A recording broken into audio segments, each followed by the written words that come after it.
I've had times in my life where I've thought too much about regrets and stuff in my life, right? Yeah. And we've talked about that some in the past, like looking in the past too much, right? Or Right. attaching myself to the Yeah. past.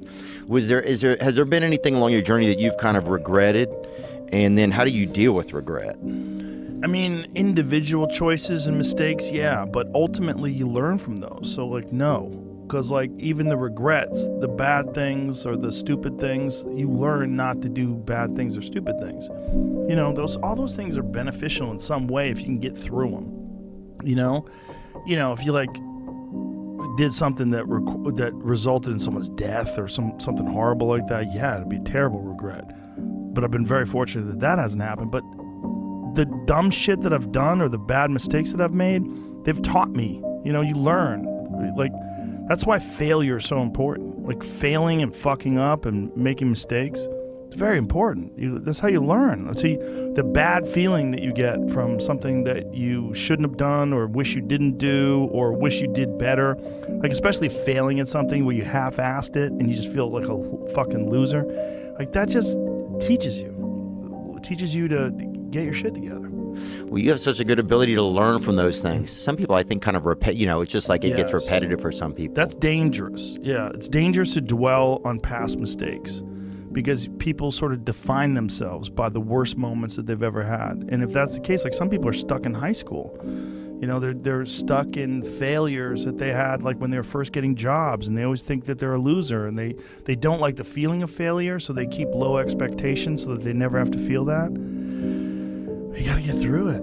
You got to get through bad feelings. You got to get through failure. It's very important. And you get through it by just picking yourself back up and moving forward and going. But it's hard for a lot of people because they never get over it, the feeling of failure. And they don't have a good support system, like good friends. Like, having a good community of friends is very, very important, because you could feel like down, like if a girl broke up with you and you feel like you're the worst, you're a fucking loser, like you're a piece of shit. But then you go out with your friends and you have a few laughs, and next thing you know, you're laughing and you're like, I'm all right. We'll be all right. And then maybe you meet a new lady. Yeah. Yeah. And she, like, picks you up and you're like, oh, we're going to be okay. And then you learn from the last mistakes. Yeah. That's life. It just, those feelings of failure are so hard. They're so hard to get over, and they overwhelm people, and some people can't get past them. And then every time some new thing comes up, when you have to rise to the occasion, you have to perform, you think about that time you failed, and it fucks your head up, man. You think, I'm a fucking loser, I can't do this, I'm going to fail, I'm going to fuck up, you know? Like bombing. Like, how many times have you had a bad set, and you're like, God damn it, I suck at comedy, I can't do this. I can't do this. I suck at comedy. That's just it, I just suck. And then you define yourself that way, and you got to get over it. Yeah, I do notice, thankfully, you never have too bad in a row either, which is kind of interesting. Well, you learn from that one, and you, like, coming out guns blazing for the next show. Yeah. Yeah, maybe it activates some senses in you. Did you feel like you learned that from somebody, or did you always just have that kind of intuition when it comes to that kind of stuff? I think I learned it from martial arts, because you get your ass kicked, and, like, you don't want to get your ass kicked again. You either quit fighting or you learn how to get a lot better, you know? And then you get your ass kicked in training, which happens all the time.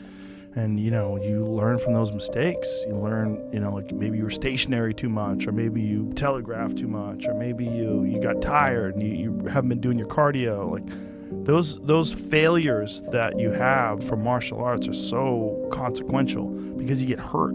Like, you physically get punished, and then you don't want that to happen again. So you got to be either quit or get way better.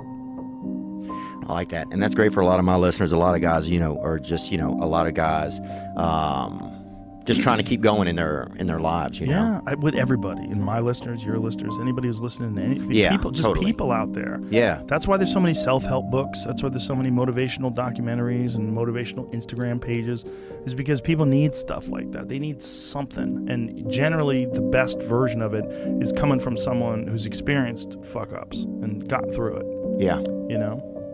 Yeah, I appreciate it, man. You know, you're like kind of like a library. I was thinking about the other day in a weird way. You're like kind of like a library, you know?